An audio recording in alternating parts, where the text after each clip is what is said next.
Hello. ஏண்டி அஞ்சு கட்டிக்க போறவன் ஊர்ல இல்லைன்னு கண்ட பயிலோட ஊர் சுத்திட்டு இருக்கியா? கழுது. நான் தேனளவுக்காக இடம் பார்த்துட்டு இருந்தா நீ மாப்பிள்ளையவே மாத்த பாக்குறியாமே. வேண்டாமா, வீணா ஒரு உயிர் போயிடும். புரிஞ்சதா?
வாழ்க்கையில பிரச்சனை இருக்கலாம், ஆனா பிரச்சனைகளே வாழ்க்கையாயிட்டா. எங்க அப்பா ஒரு பெரிய பிசினஸ் மேன். அவருடைய ஏராளமான சொத்துக்கு நான் ஒரே வாரிசு. தாய் இல்லாத பொண்ணுங்கிறதுனால என் மேல உயிரையே வச்சிருந்தாரு.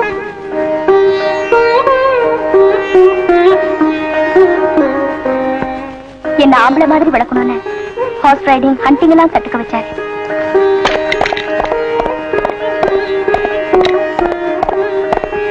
என்னோட ஆத்ம திருப்திக்காக பரதநாட்டியமும் கத்துக்கிட்டேன்.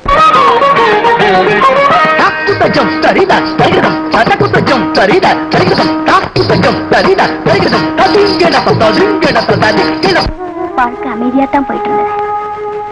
ஆனா ஒரு தடவை அப்பா தேங்க் ஹெவன், எங்க வெளியே போயிட போறீங்களோன்னு நான் பயந்து போய் ஓடி வந்தேன். ஏமா கார் என்னாச்சு? போங்க டாடி. டாடி ஒரு விஷயம் சொல்லு. எங்க காலேஜ் வெல்ஃபேர் கிளப் ஃபங்க்ஷன் நடக்க போகுது.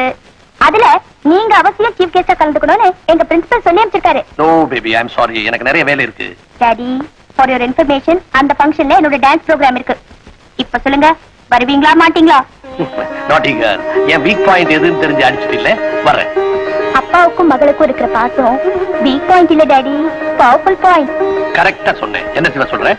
ரெண்டு பேரும் பேசுறப்போ இடையில பேசக்கூடாது, நீங்க தானே சார் சொல்லிருக்கீங்க. டாடி ப்ரோகிராம்க்கு நீங்க வரதா பிரின்சிபலுக்கு போன் பண்ணி சொல்லிடுறேன். இன்விடேஷன்லாம் பிரிண்ட் பண்ணணும்னு சொன்னாரு. ஓகே.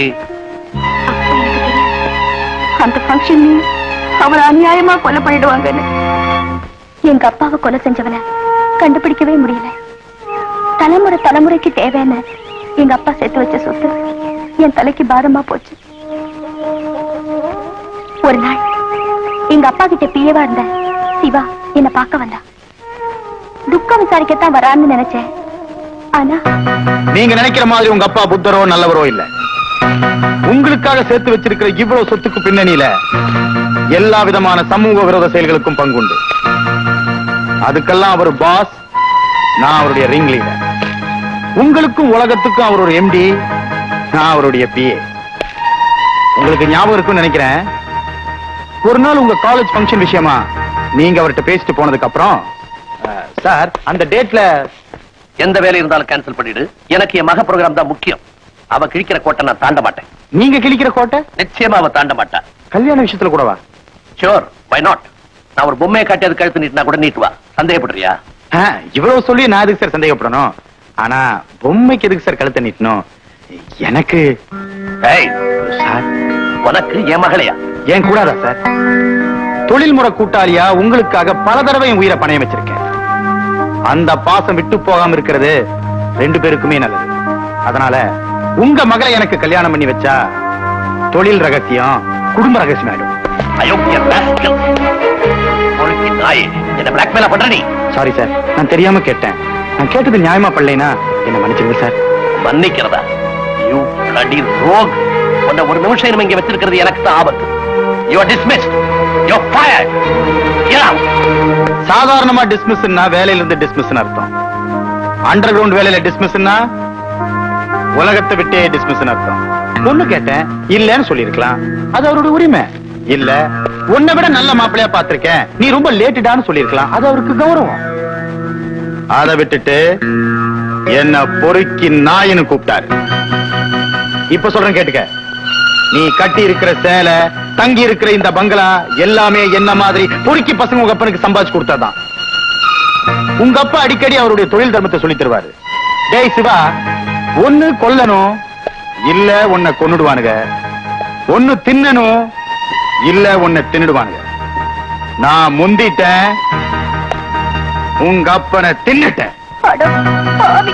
ஆமா, அதனாலதான் உன்னை கல்யாணம் பண்ணிக்கிட்டு புண்ணியம் தேரலான்னு பாக்குறேன். என்னது கல்யாணமா?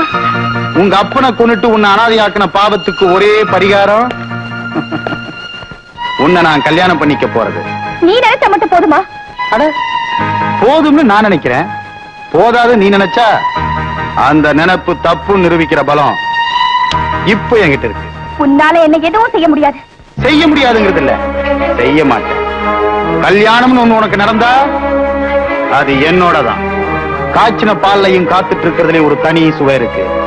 காய்ச்சிக்கிட்டே இருந்தா பால் காணாம போயிடும். நானும் ரொம்ப நாள் காத்துட்டு இருக்க முடியாது.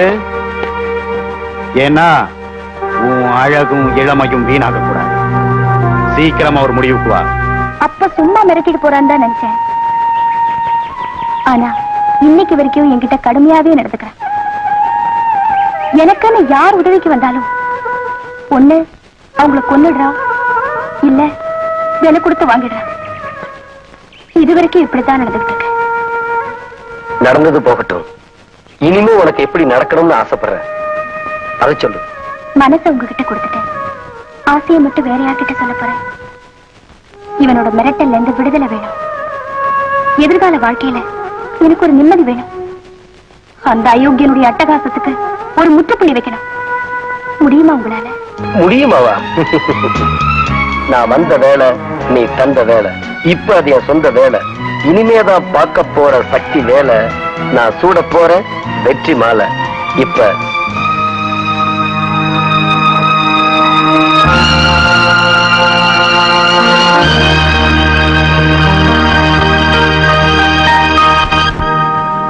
அழகுமணி மாளிகையின் அலங்கார திருவுருவே, ஆடி வரும் பொன்விளக்கே, அழித்தெழுதா சித்திரமே, நான் மொழி பேச நினைத்தாலும் கவி பாட துடித்தாலும் கண் உறங்கினாலும் கனவு கண்டாலும் கட்டழகி அத்தனையிலும் உன் நினைவுதான். பேசா ஓவியமே, பேசு கண்ணே பேசு. பேச்செதுக்குன்றியா? அதுவும் சரிதான். ஏண்டி, நான் பேசின வசனம் எப்படி இருக்குது?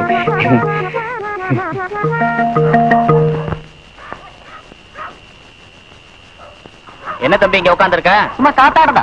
காத்தாட உட்காந்துருக்கியா? காத்து கருப்பு வர நேரம் பாத்து. சின்ன பையனா இருக்க. காத்து கருப்பா?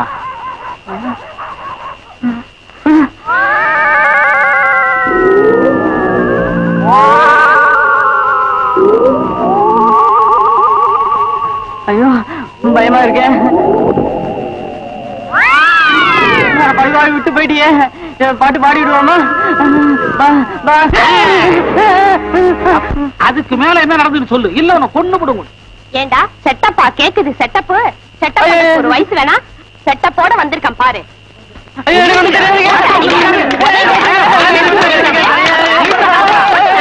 அண்ணே கூப்பிடுறாவன, வாடா வெளியே. தமிழ் வாடா வெளியே.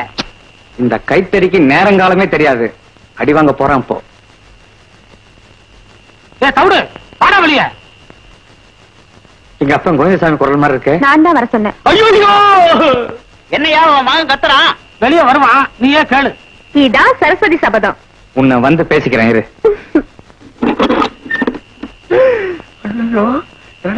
கைத்தடி லாட்டரி டிக்கெட் விற்கிறானா?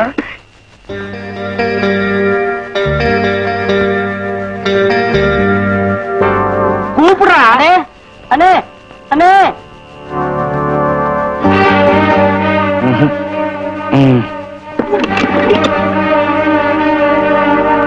என்னங்க கராட்டா, ஏடா அப்படி கத்துறீங்க? இப்ப என்ன வச்சுன்றீங்க? என்னது செகண்ட் ஷோ பார்த்துட்டு வரீங்களா? அப்புறம் எங்க வந்து நிக்கிறீங்க? மிட் நைட் ஷோவா? அறுவை கட்ட முண்டகளா? இன்னைக்கு வைகுண்ட ஏகாதசி இல்லடா. வீட்டுக்கு போங்க. வந்துட்டானுங்க மற்றவனுங்க என்ன செய்யறவனுங்களோ அந்த வேலையை தான் இவனுங்களால பார்க்க முடியும். நீங்க போய் ஏதாவது பிராக்டிகலா செய்யுங்கடா. கல்யாணம் ஆனவன் கல்யாணம் ஆகாதவன் இது பரவாயில்ல. 4 குழந்தையோட வந்து நிக்குது. ஏமா கொஞ்சம் கம்மி பண்ணிக்கமா, நிறுத்திக்கியா எம்எல்ஏ. கசாப்பு கடைக்காரனுக்கு அந்த மாதிரி பண்ணிட்ட, இது யாருக்கு? கோழி கடைக்காரனுக்கா? உழைச்சிக்கோ எம்எல்ஏ. நான் சொல்லல உன் மகனும் அந்த கைத்தடியும் சேர்ந்தா ஊரை கெடுத்துருவானுங்க. இனிமே ராத்திரியில ஊரை கூட்டுற வேலையை வச்சுக்காத. நாங்க என்னமோ தப்பு பண்ண மாதிரி உன் மகன் பேசிட்டு போறான். நானும் அதான் யோசிக்கிறேன். எப்படியோ நம்ம 2 பேரும் செட்டப் ஆயிட்டோம். வந்துரு.